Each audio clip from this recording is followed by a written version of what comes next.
Hey, there's your Wisconsin wine guy. I am back again with another wine review. Can you believe that we're already at the end of the year, the last quarter of the year? That's a lot of wine I've drank. That's a lot of wine I've given to you, and I have a lot more to throw at you, so be prepared for that. We want to make sure we get to that finish line and have tasted quite a bit of wine and give you something to look back on and say, you know what? I think I'm going to go try that wine that he talked about at this time. And every now and then, well, we come back to that. So, for those who are new, let's do this first. Those who are new, these are wines that you can find on the shelves of your everyday liquor store, grocery store, and some wine shops. Wherever you shop, you can find most of these wines on those shelves. Whether the state you're in, you can find most of these wines on your shelves. I make a selection of wines and taste and give you my opinion with my infamous thumb rating system. So thumbs up means that I recommend this wine. You should give it a try. I'm going to enjoy this wine, and I'm definitely going to have some of these on hand. 3/4. If I'm at a party, and sometimes you drink wine at a party, you're surprised, like, wow. And if it wowed me, definitely, I would get a couple of those bottles and take it home with me and share with my friends, you know. I mean, you got to share the love, right? Halfway, not so much of me. Something about the wine just wasn't working. Maybe it was out of balance. Maybe it was bitter. Maybe something just didn't work. So that's halfway. But it doesn't mean it wouldn't work for you. You give it a try, then let us all know what you think. Thumbs down. Need I explain more? It's a thumbs down wine. It's just not working. So now, today, if you had noticed already, we're going to be visiting, and I want to say revisiting Josh Cellars. You know, it's always nice when I have an opportunity to go back and taste the wine and taste another vintage, and then go back and see what I said about the previous vintage, you know. And I always try to put the link to those wines down below, or there'll be a video in the video that you can click on and go check out that wine. All right.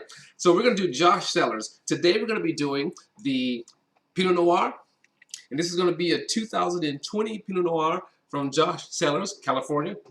And we're going to be doing the 2018 Cabernet from Josh Cellars.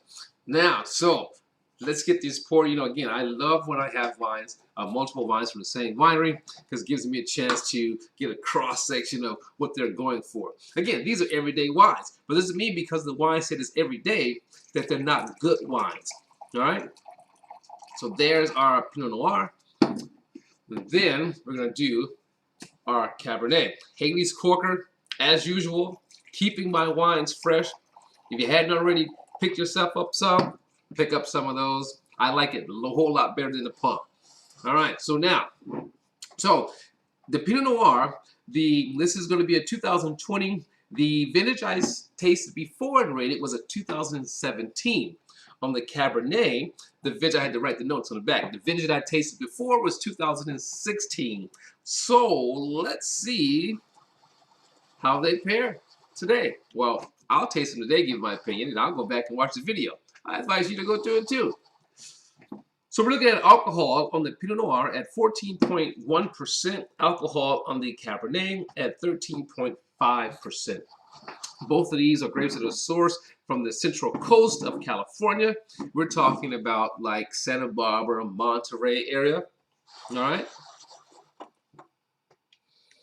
The nose on the Pinot Noir.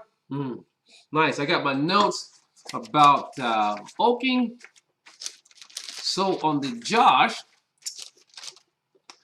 the Pinot Noir is going to be aged for, I didn't get the age number, but it's going to be aged in oak, but I couldn't find the age number. But the Cabernet, same thing, no age number, but they both go through secondary fermentation.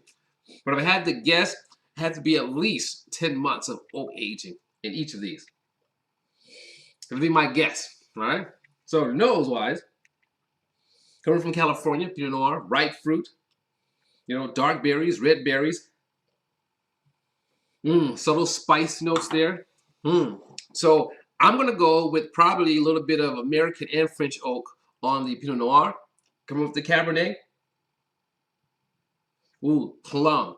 You know, I got a story about plum. I mean, for the longest time when I moved to Wisconsin, I haven't had a like fresh, ripe plum like you get in California. And so I was tasting the Cabernet, you know, when I had my store. And the rep says, you know, you kind of get that plum taste. I'm like, I don't taste no plum. But it had been years since I tasted a plum. So then I went back to California in the summer. for a visit with family and had some plums. So when I came back home and I had a Cabernet, it's like, oh my God, there it is. So I'm going to tell you this. Try to remember the taste of the foods that you've had, okay? It helps a lot when you're trying to describe a wine and what it tastes like. So definitely plum, berries, cedar spice. It's funny because it's not, you get a little bit more of that spice and subtle, like almost like coconut or vanilla here, but not so much on this one. But definitely, you know, I would say they both were aged in both French and a little bit of American oak. How much, I don't know, I can't say, but that would be my guess based on what I smell, right? So now, this first step is going to be a rinse. Let's rinse my palate, and I'm tasting and testing for acidity when I do the rinse. No acidity, no play. You know how I feel about that. Both red or white.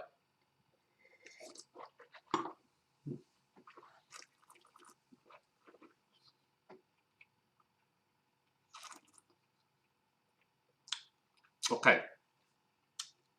Nice acidity. Making my mouth water for sure. Tannins, you know, soft tannins. You know, not too bad.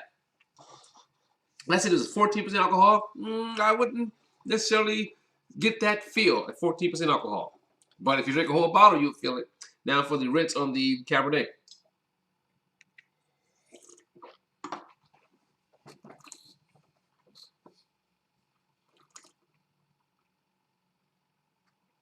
You know, again, nice acidity. More medium tannins. Definitely feel that. You know what I said? I like tasting wines from the same winery, multiple wines, to get a feel of what they're looking at. This is like neutral across the board. You can definitely tell that one's a Pinot Noir, one's a Cabernet, but it's definitely neutral across the board here. Easy to drink, very approachable. All right, you get that here. You get that cedar taste.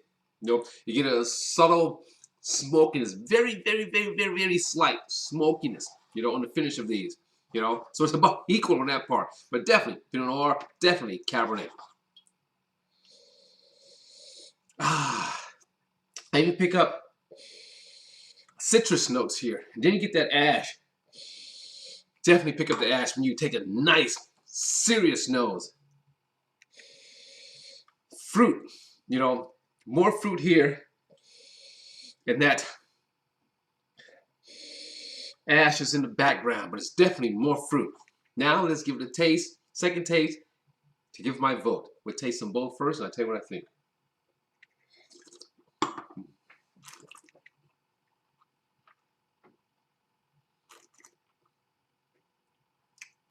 Okay. The Cabernet.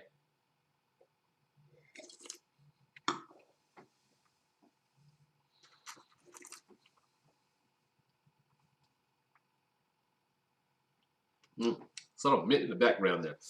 So now,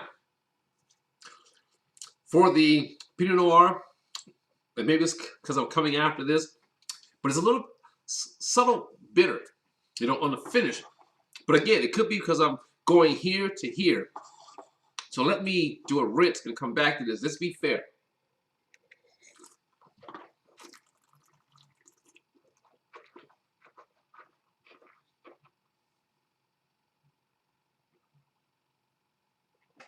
Okay, there's definitely a lot less fruit here. Good acidity. Probably with food, more of that fruit would come out, you know. But it's, again, there's that ash. There's that subtle bitterness that comes on the finish. Nice entry, but that finish for me, not so much. Okay, that's on the Pinot Noir. But on the Cabernet,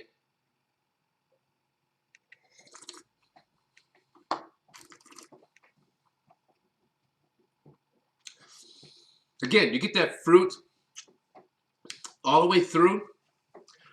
Nice mid palate, nice tannins. Again, that subtle ash or smokiness you get. You know, I'm going to say ash, not smoke. Just like that ash, that char. You know, you pick up on that.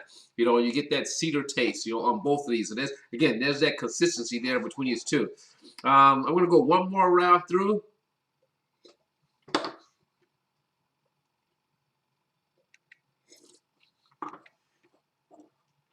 All right, here we go.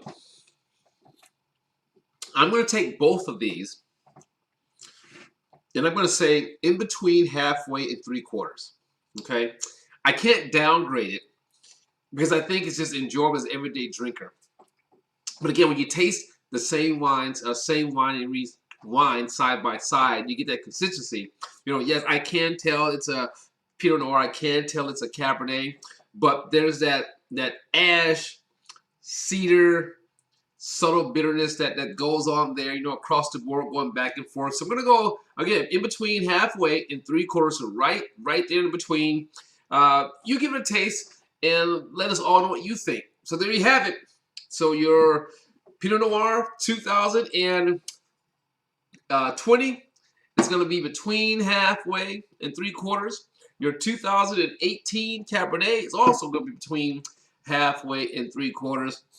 And I'm going to leave you with that. Let me know what you think. And as always, I want to say, let your palate be the guide when selecting your wine. And I'll see you next time.